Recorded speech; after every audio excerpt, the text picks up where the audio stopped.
Lila Hartman thought she was marrying the love of her life. Henry Calloway, billionaire tech mogul and media darling, promised her the world. But on the night of their lavish wedding, while carrying his child, Lila uncovered a secret so devastating. It turned her dream life into a calculated lie, exposing a hidden mistress, a second phone, and a betrayal years in the making. To the outside world, Henry Calloway and Lila Hartman looked like the kind of couple found in fairy tales. Their romance captured attention everywhere they went, photographed on red carpets, featured in magazines and followed closely on social media. Henry was one of the most eligible bachelors in the country, a tech entrepreneur who had transformed a startup in his garage into a multi-billion-dollar company within a decade. He was charming, intelligent, and carried himself with the confidence of someone who knew the world was his to mold. Lila, on the other hand, brought a different kind of energy. Raised by a single mother in a quiet Pennsylvania town, she was grounded, thoughtful, and carried herself with a grace that seemed untouched by the glitz surrounding Henry's world.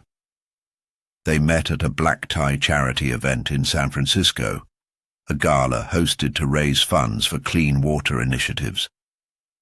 Lila had been invited by a friend of a friend who knew she was trying to build connections for her design business. She didn't expect to meet anyone important, certainly not Henry Calloway himself. But by some twist of fate, they were seated at the same table. Henry was captivated. He had dated actresses, heiresses, even a princess once. But Lila was different. She wasn't impressed by his money or his name. She listened more than she spoke and asked thoughtful questions.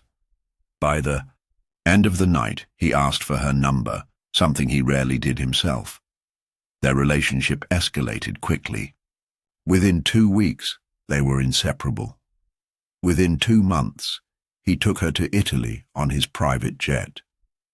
She met his inner circle, people known for being hard to impress, and they were all taken with her. 6 months in, during a sunset dinner in Tiunais, the Maldives, he got down on one knee and proposed. The ring, a rare pink diamond from Botswana, became a talking point across fashion blogs. Lila, recently discovering she was pregnant, accepted the proposal with both joy and nerves. The media pounced on the story. "America's most eligible bachelor off the market," read one headline. But very few knew what went on behind the curated photos. The wedding planning was intense. Henry wanted something grand, something unforgettable. He hired one of the world's most sought-after wedding planners and booked a private chateau in the south of France. The guest list included Hollywood elites, powerful investors, foreign dignitaries, and legacy families from across the globe. Nothing was too extravagant.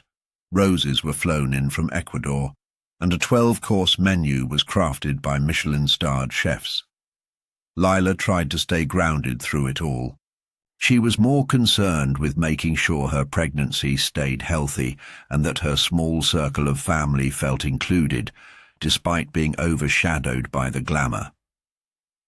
Behind the scenes, small things began to feel off. Phone calls Henry would step out to take, trips he claimed were for business but left her feeling uneasy. Still, she brushed aside the doubt. It was her wedding, the love of her life, and their first child on the way. She had no reason to believe anything was truly wrong. Until the night of the wedding. The wedding night was supposed to be the happiest evening of Lila's life. Every detail had gone according to plan. The soft candlelight, the clinking of crystal glasses, the laughter of guests echoing through the grand halls of the French chateau. After months of planning and stress, the ceremony unfolded flawlessly. Lila had never seen Henry so at ease. He had smiled more that day than he had in weeks, and for a brief moment, she let herself believe that everything was perfect. She wore a custom-designed gown that shimmered like moonlight, and Henry looked at her during their first dance as if nothing else in the world existed. But perfection is often a mask, and underneath theirs, something darker had been waiting to be discovered. As the last of the guests drifted away into their suites or out onto balconies to sip champagne under the stars, Lila returned to her bridal, sweet alone. Henry had stepped away, saying he needed to make a quick call to one of his international partners about a last-minute acquisition. It wasn't unusual. He had always been married to his work as much as he was to her. She waited, patiently looking out at the moonlit gardens, her hand resting on the small curve of her belly. Then her phone buzzed. The message was from an unknown number. No words, just 3 images. Grainy, taken from a distance but unmistakable. Henry, wearing his wedding tuxedo, standing outside a small guest cottage located on the far side of the estate. In his arms was a woman, tall and slender, her face turned away from the camera but clearly familiar. Lila stared at the photos, her mind trying to rationalize what she was seeing. Maybe it was a misunderstanding. Maybe it wasn't Henry at all. But the way he held the woman, the way her hand was wrapped around his neck, it didn't look innocent. Her heart began to pound. Lila's hands trembled as she opened the estate map given to guests earlier that day. The cottage in the photo was one of the exclusive villas meant for VIP guests needing privacy. It wasn't on the main path, and certainly wasn't listed among the rooms assigned to family or friends. As she studied the map, a glint caught her. Something tucked in the pocket of Henry's tuxedo, which he'd left draped across a chair before disappearing. She reached inside and pulled out a small silver keycard in an envelope marked Villa L, Private. Panic and clarity hit at once. Henry hadn't just stepped out to take a call. He had gone to meet someone who wasn't supposed to be there. Someone he had kept hidden in the shadows while promising Lila the world. She didn't cry, not yet. Instead, she changed into simple clothes, took a flashlight, and left through the back of the suite. Her wedding night had just turned into an investigation. The gravel crunched under her shoes as she made her way toward the far end of the property, heart pounding in her ears. The wind had picked up, rustling the trees as if whispering secrets. And somewhere beyond the trees in the darkness lay the truth. The path to the guest cottage was dimly lit, lined with tall hedges and flickering lanterns that swayed in the breeze. Lila moved quietly, staying close to the shadows, every step feeling heavier than the last. Her fingers gripped the silver keycard tightly, and in her other hand, she clutched her phone, still displaying the images that had shattered her world. As she approached the villa marked L, she noticed the curtains were drawn, and a soft glow spilled from the windows. She paused at the edge of the path, hidden behind a stone column, unsure of what she would do next. Her mind raced with possibilities, but nothing could have prepared her for what she was about to find. She didn't need to open the door to confirm her suspicions. Just as she reached the entrance, she heard voices, soft, familiar, and unmistakably intimate. A woman's laugh, low and confident, floated through the air. Then Henry's voice, relaxed and flirtatious, a tone Lila hadn't heard in weeks. Her body went numb.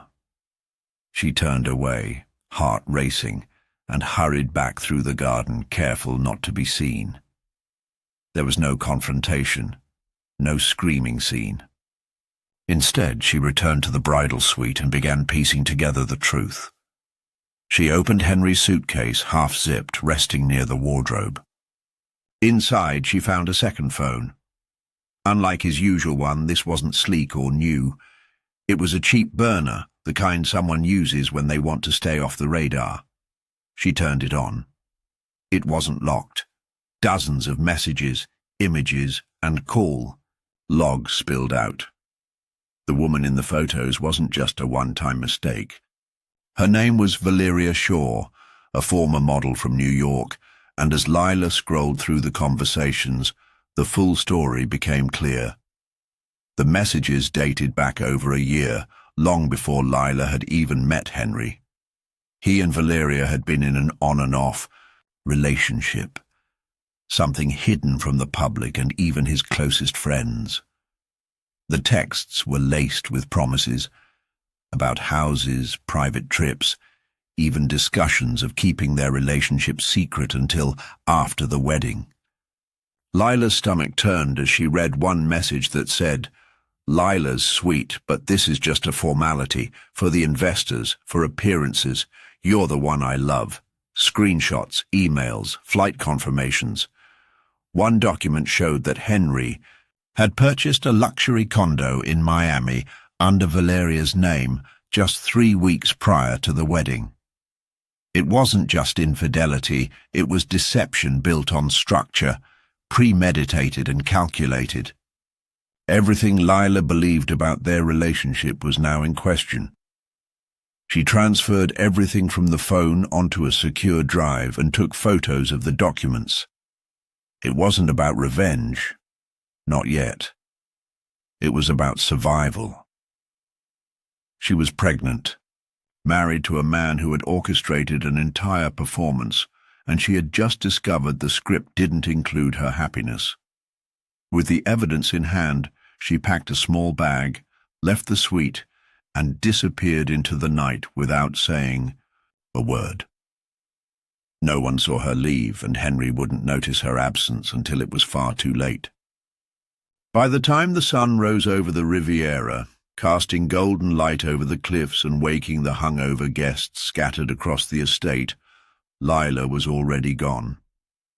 She had taken a private car arranged by her assistant, one of the few people who knew anything about her growing suspicions, and boarded a flight to New York under a different name. Her wedding dress had been left hanging on the back of the bathroom door in the bridal suite, and the suite itself showed no signs of disturbance.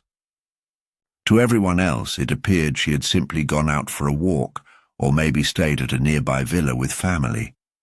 In truth, she was already hundreds of miles away, focused, alert, and determined. The first thing she did upon arriving in New York was check into a private residence arranged through an exclusive concierge service. It offered full anonymity, no paper trail, no connections to her name. Within hours, she had lawyers on the line. One specialized in divorce and asset protection. The other was a crisis strategist with experience handling high-profile scandals. She gave them everything: photos, documents, messages. They were stunned by the amount of evidence, but even more impressed by her composure. Lila had no intention of staying married. What made her position more powerful, however, was the prenuptial agreement she had signed with Henry just weeks before the wedding. At the time, he had convinced her it was a standard formality. He had painted it as protection for both of them, just in case. What he hadn't anticipated was the infidelity clause, one that Lila had quietly insisted on including, despite Henry brushing it off as unnecessary. According to that clause, if he was unfaithful, she would be entitled to a portion of his estate, not a token amount, 35% of everything he owned, both personal and business assets. With everything documented, Lila's legal team began preparing the papers. But Lila wasn't just thinking about the divorce. She was thinking about the story. The entire relationship, from its public beginnings to the luxurious wedding, had been fed to the world like a modern fairy tale. Now, She held the truth in her hands, and she knew its weight. She reached out to a respected journalist she had met once at an art gala, a woman known for telling powerful stories with care. Lila didn't want to be sensationalized or turned into a tabloid punchline. She wanted to control the narrative, not as a scorned woman, but as someone who refused to be erased by someone else's deception. Within a week, the first headline broke. Pregnant bride walks out on tech billionaire, secret mistress revealed. Photos followed, screenshots, a timeline. Social media exploded. Investors began backing out of Henry's upcoming projects. Rumors of a board shakeup began circulating in his company. And while the media swirled around him like a storm, Lila stayed silent.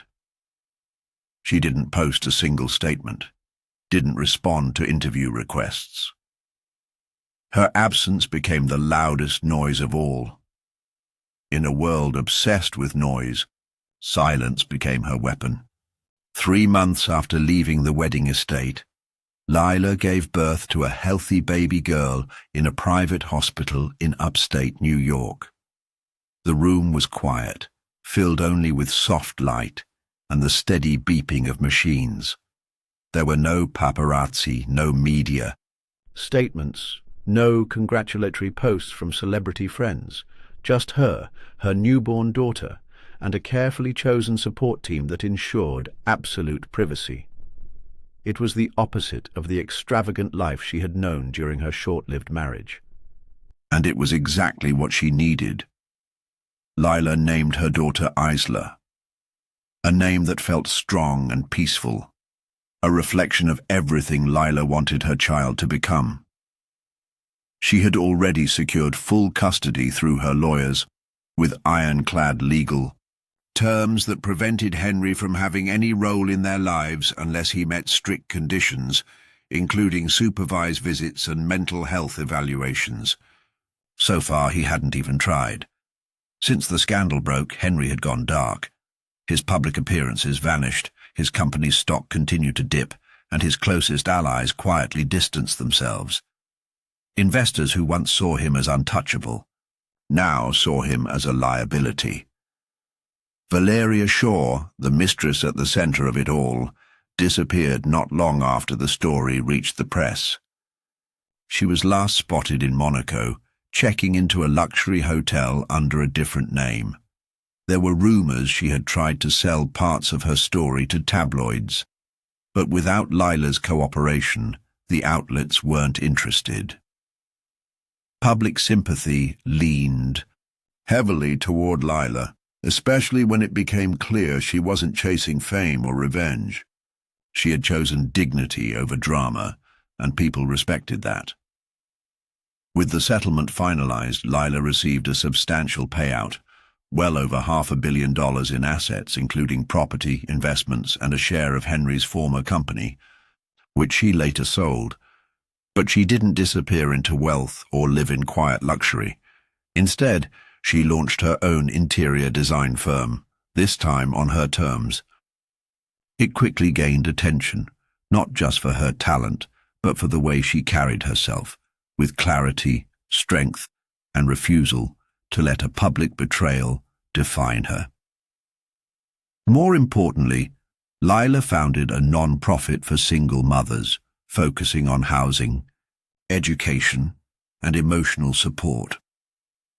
She knew firsthand what it meant to be alone and uncertain, and she poured her resources into creating something lasting for women who had no safety net. Her story became an unspoken legend among her followers, a reminder that you could lose everything, walk away, and still build a better life.